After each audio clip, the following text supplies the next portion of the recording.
Chapter 16 in Gay Paris 1889 to 90. Ang ibig sabihin ng gay ay happy and carefree, in other words, joyous Paris. The truth is that Paris is not the perfect city imagined by many Parisians. Rizal. Paris in the spring of 1889 was bursting with gaiety and excitement because of the International Exposition. Ang Paris noong Tisibo ng 1889 ay sumabog sa gaiety at nagkagulo dahil sa International Exposition, which is fighting for survival. Thousands of visitors from all corners of the world crowded every hotel, inn, and boarding houses.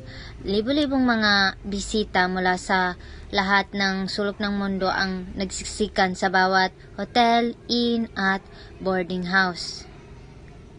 Rooms for rent were a rarity, and everywhere in the metropolis the hotel rates and house rents were roaring sky high. Ang mga rooms for rent doon ay pambihira, at kahit saan sa metropolis, ang mga rate ng hotel at mga renta sa bahay ay umuunga sa napakatas. Rizal, fresh from London, was caught in the reel of gay Parisian life.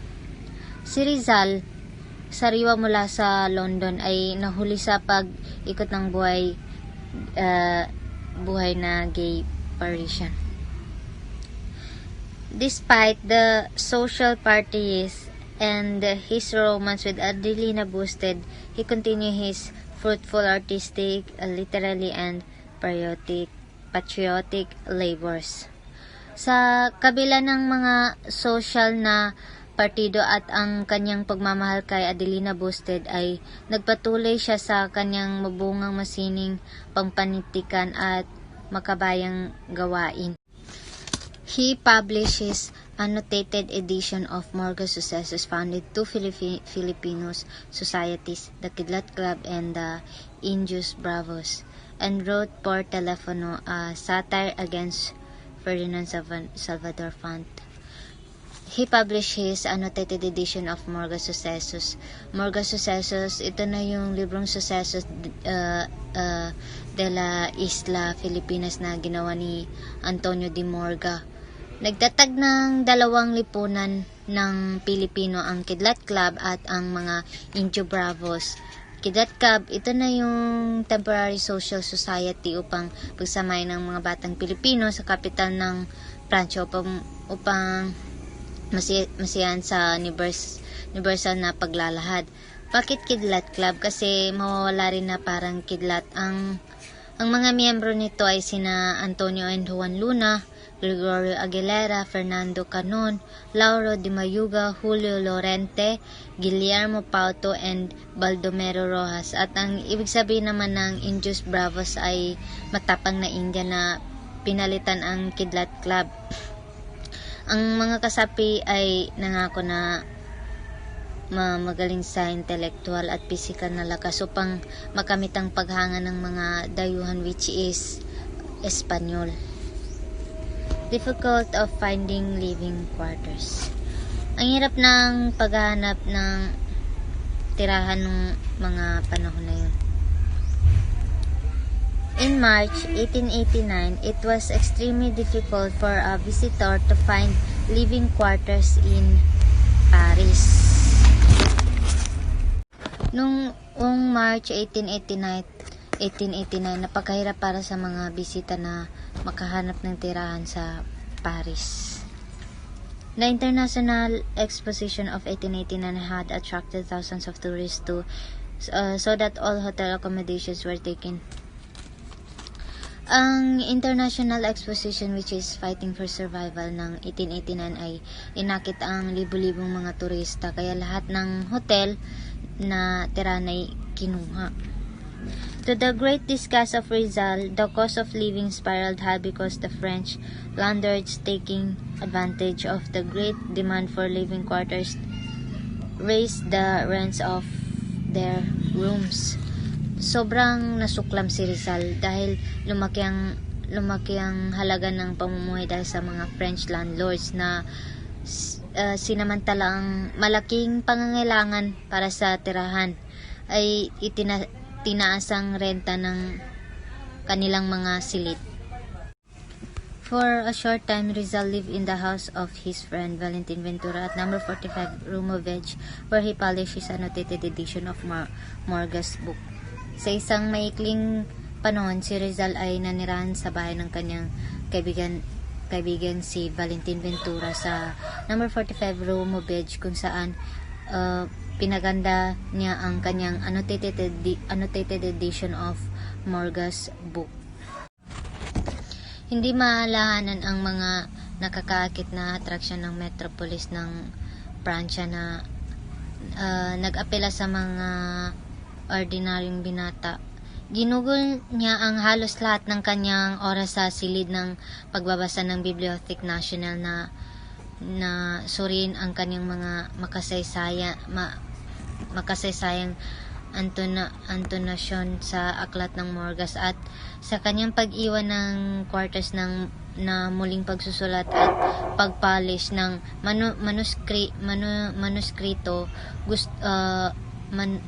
manuskrito. Gusto kong idagdag na ang Bibliothèque Nationale de France o National Library of France ay ang pambansang silid aklatan ng Pransya na matatagpuan sa Paris. Ito ang pambansang imbakan ng lahat ng na-publish sa Pransya at nagtataglay din ng malawak na mga koleksyon ng kasaysayan. In his spare hours, Rizal used to dine at the homes of his friends such as the Pardo de Taveras, the Venturas, the Ramirez, the Rocas, etc.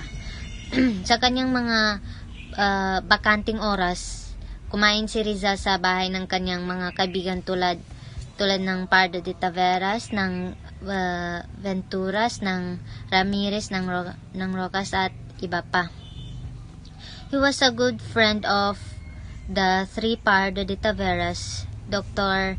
Trinidad H. Pardo de Tavera, physician by vocation and philologist by avocation, Dr. Felix Pardo de Tavera, also physician by vocation and an artist and sculptor by avocation, and Paz Pardo de Tavera, wife of Juan Luna.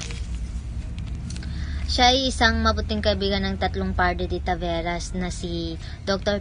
Trinidad H. Pardo de Tavera, manggagamot sa pamamagitan ng bukasyon, at philologist ng avocation. Si Dr. Felix Pardo de Tavera, isang manggagamot din sa pamamagitan ng bukasyon at isang artist at sculptor sa pamamagitan ng obisyon at si Pardo de Tavera, asawa ni Juan Luna.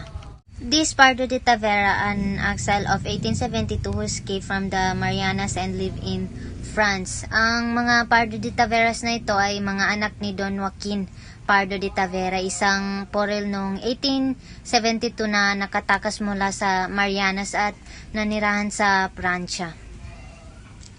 According to Dr. Felix Pardo de Tavera, Rizal was very fond of Philippine dishes. Ayon kay Dr. Felix Pardo de Tavera, si Rizal ay napakahilig sa ulam ng Pilipinas. Rizal was also a frequent visitor of the Busted family at number 3 Rue de Basins. Si Rizal ay madalas na bumisita sa pamilya ng Busted sa number 3 Rue Basins.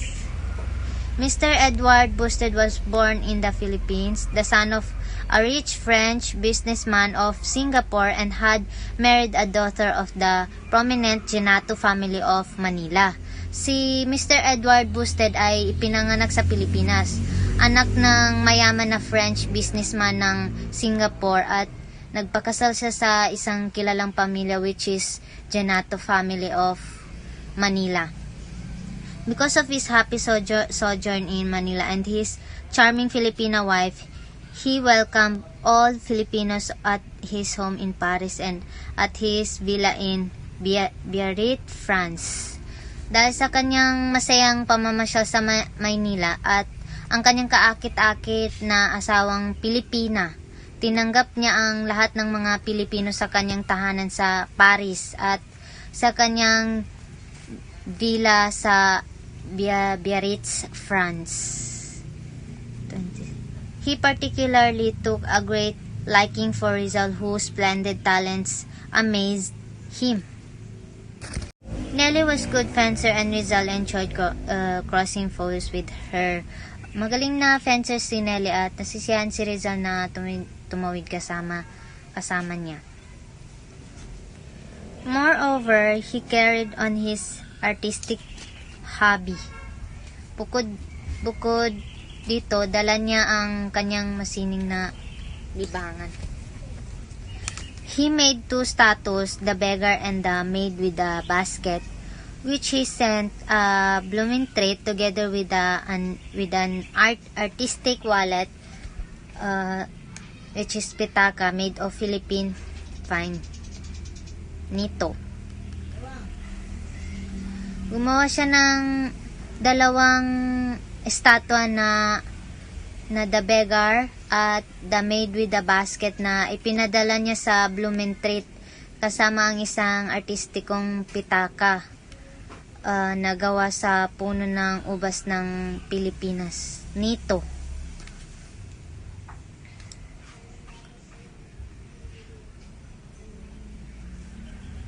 The Kidlat Club, ang Kidlat Club. Towards the end of March 1889, shortly after his arrival in Paris, Rizal organized his paisanos into a society called Kidlat Club.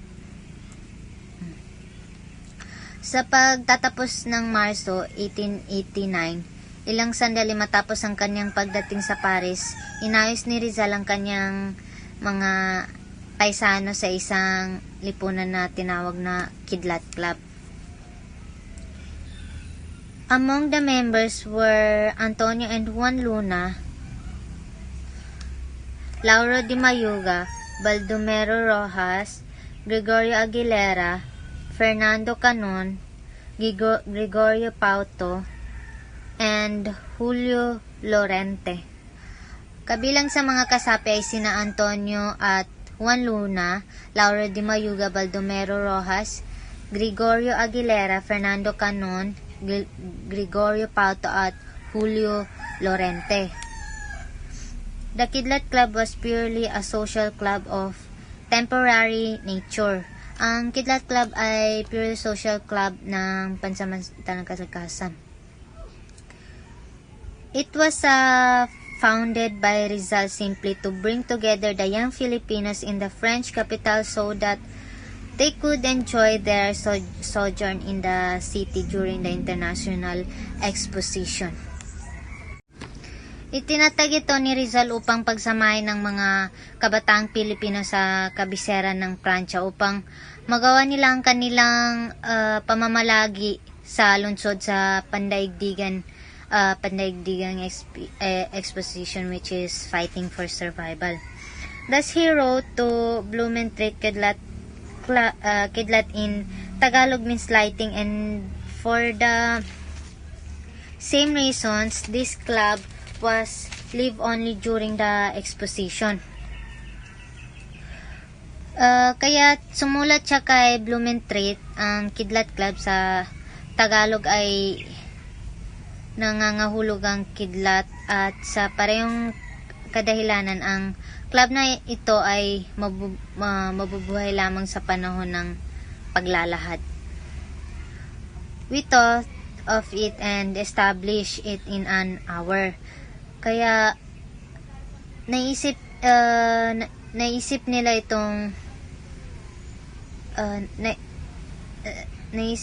itong itatag sa isang oras.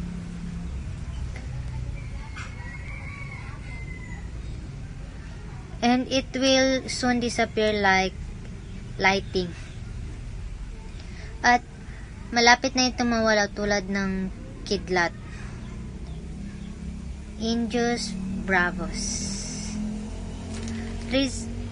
Rizal and the members of the Kidlat Club usually went sightseeing at the exposition grounds in one group.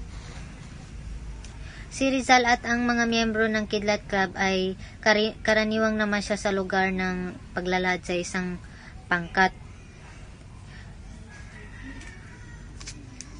Rizal, who could speak French fluently, acted as their guide and interpreter.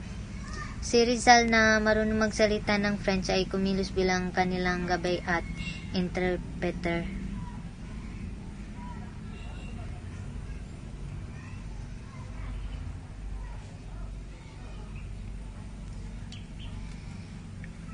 In one of their sightseeing trips, they saw Buffalo Bill's troop and were impressed by the American Indians wearing war paints and feathers, proudly riding their horses like centaurs. Sa isa sa kanilang mga paglalakbay sa pamamasya, nakita nila ang tropa ni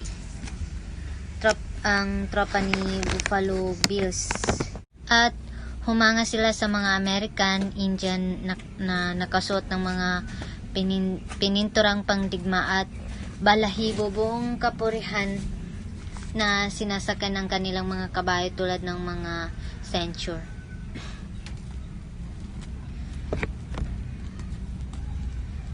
The tall, dignified, proud, and powerful built Indians ignited Rizal's imagination. Ang matangkad, marangal, mayabang at makapangyarihang itinayo ng mga Indian ang imahinasyon ni Rizal. He told his friends, "Why should we resent being called Indios by the Spaniards?"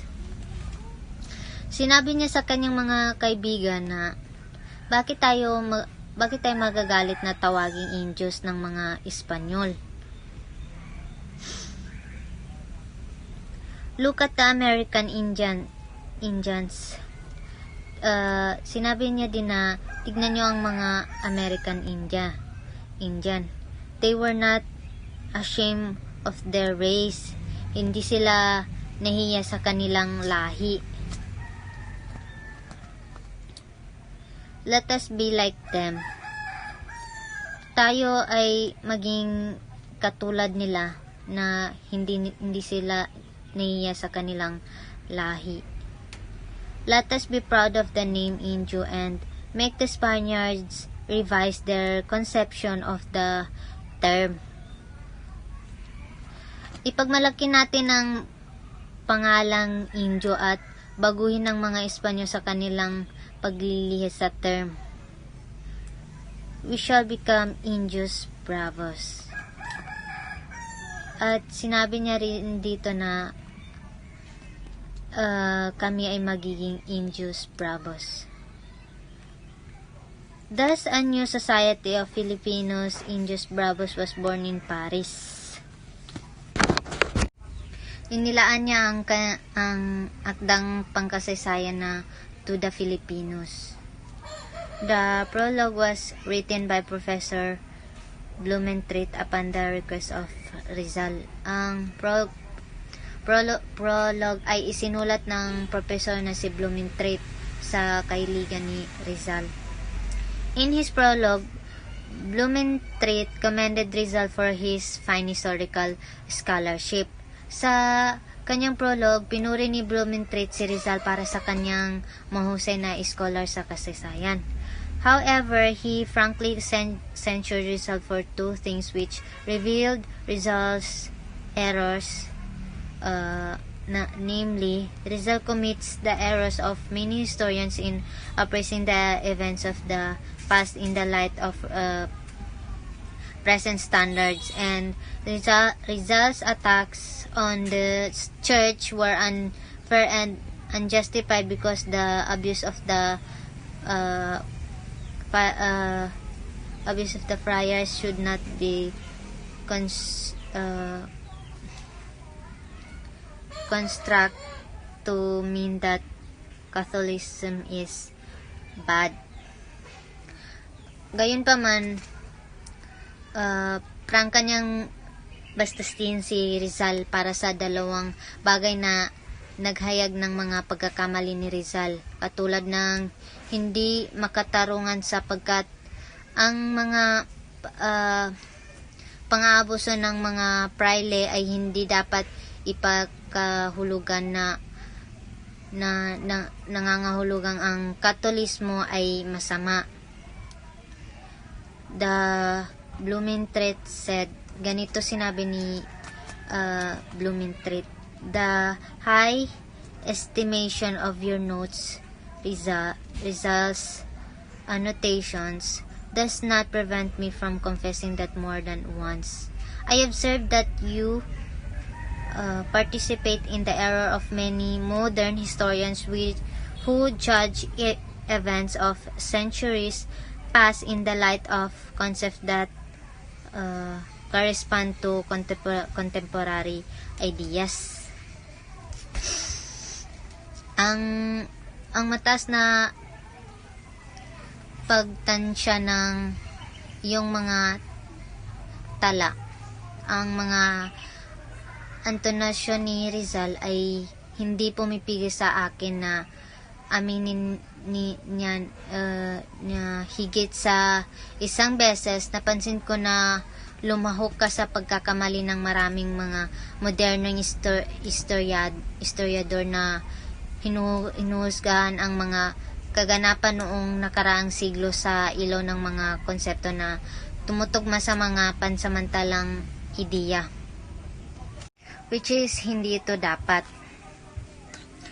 The historian should not input the men of the 16th century the wide horizon of ideas that move the 19th century. Ang mananalaysay ay hindi dapat ibaling sa mga kalalakihan ng ika-16 na siglo. Ang malawak na abotano ng mga ideya na gumalaw sa ika-19 na siglo. The second point with which I am not in agreement has to do with some of your fulminations against Catholicism. Ang pangalawang punto niya ay kung saan hindi ako sumasang-ayon ay may kinalaman sa ilan sa iyong mga kabuuan laban sa Katolismo. I believe that in religion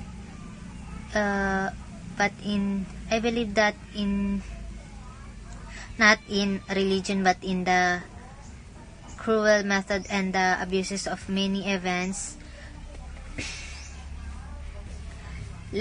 lamentable for religion, for Spain, and for the good name of European race.